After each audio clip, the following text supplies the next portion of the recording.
多谢明俊来看台二号线的消息。台二号线早起7点外有一台沙石车，可能是因为崩链弄到护栏，冲到这个路坪，较无10公尺，就冲到代替宜兰线的铁旗仔路。加在车祸当时，护栏有发挥作用，才无造成更较大的意外。代替讲下晡1点已经将这个沙雕车调离现场，也毋过伫要完全清理进前，代理到福隆站之间由东线双向通行。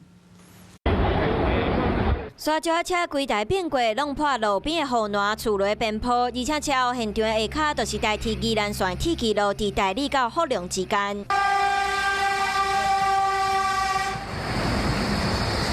明达检速暂停了后，列车豆豆通过事故路段，发生意外了后，宜兰运务段一台甲列车确定行车安全，采慢行单线双向通行。不过事故现场离上近的铁旗路，敢若10公尺。若是沙石车继续出来，可能影响铁路安全，而且这个路段还未完成边坡预警系统的建制。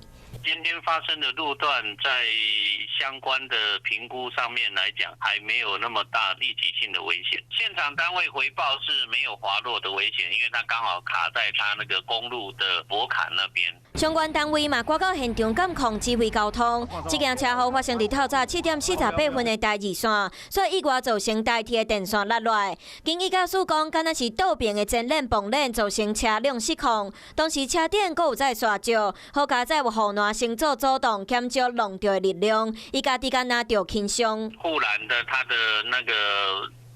的抗撞性啊，或者是它的密度啊，那边去做侦测，我相信会比较及时啦。目前相关单位嘛已经通知吊车要来排除事故。 Hello， 大家好，我是乃瑜，要教给大家2个任务。第一个，华视新闻的脸书专页，你按赞了吗？还有华视新闻的 YouTube 频道，赶紧订阅起来，还要记得按赞，开启小铃铛哦。